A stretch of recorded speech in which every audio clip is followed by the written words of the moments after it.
Hello, hello, hello. Do you have these parts finished?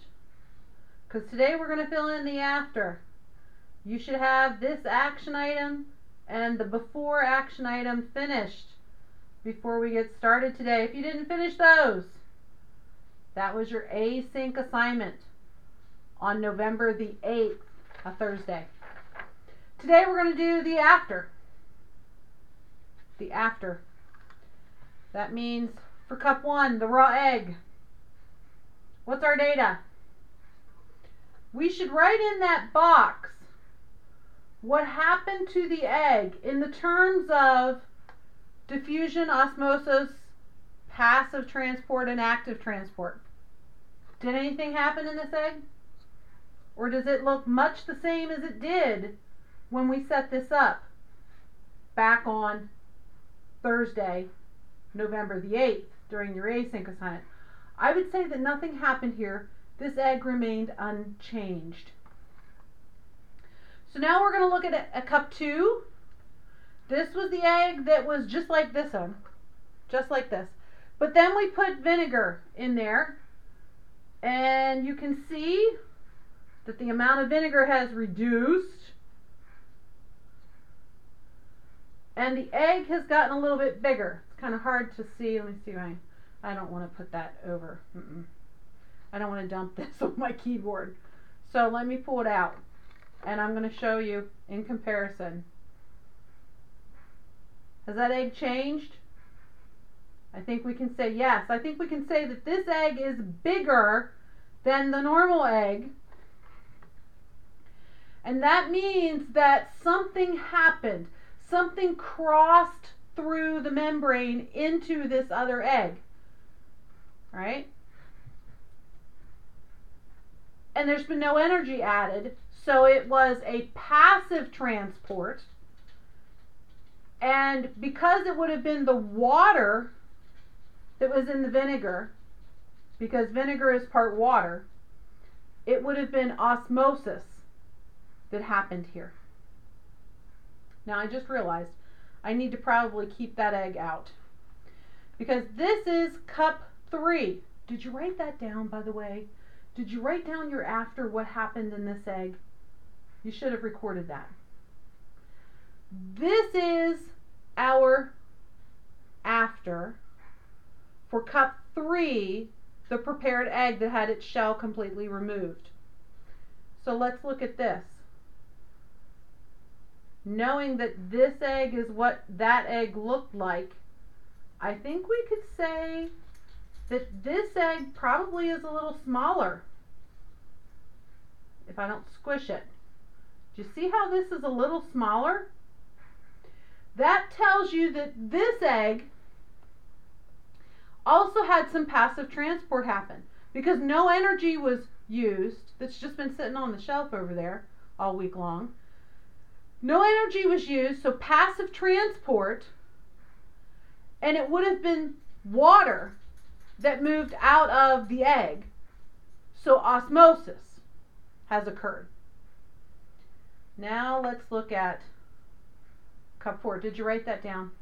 You have to write these notes down.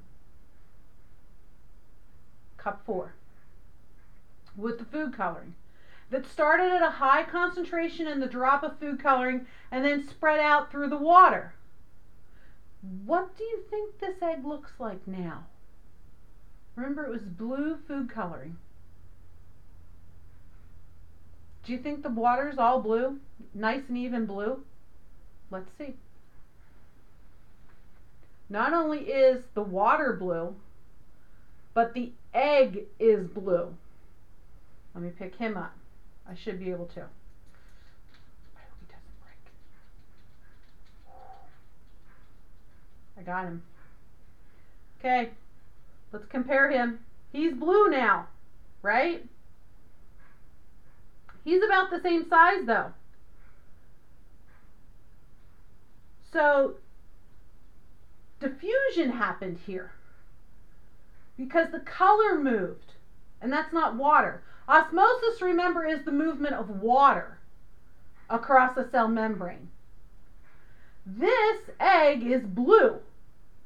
So the color, the pigment, as we learned this week,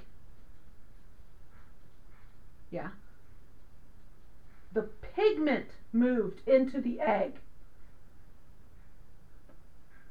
Maybe a little bit of the water, because that one does feel a little more plump than this one. All right. Trying to get my hands dry a little bit. This one I'm not taking out of this cup. Did you write that down? For the colored egg. The diffusion happened because the color went through, and probably a little bit of osmosis happened because the egg was a little more plump than this one. This is our egg in K-rose syrup. Look at it. Is it the same size? No. Is it even the same shape? No. Ladies and gentlemen, this egg had what happened? Right, osmosis. Because water moved out of the cell. Let me see if I can turn this around so you can see that there's actually a dent. Do you see the dent there in the egg? Much smaller. Much smaller. So a lot of osmosis happened here. A lot of water moved out. And if you look carefully, you can see at the top of that K-rose syrup, there is a layer of water. Do you see it there? You'll see that egg again. And then we have the last egg. Oh, did you write your data down? What happened with the K-rose syrup? Okay. This is the last egg. This is the egg that was in the vinegar oil. Remember, our before said it got cloudy. It was a little cloudy looking. But look at how cloudy this is now. Can you see the yolk in there? It's about the same size, but maybe a little bigger. So folks, in this cup, this oil moved into the egg. It diffused across the cell membrane. And that's possible because that fat molecule is small enough to do that. Whereas the sugar molecule of the K-rose syrup was not able to pass through that membrane passively without energy. We're going to find out that for sugar molecules to enter cells, for mitochondria to do their cellular respiration, there has to be an active transport that happens. And the key to that is the insulin. Ladies and gentlemen, if you need to write down your documentation for any of these eggs, play this video again. Make sure you have your after data before Monday.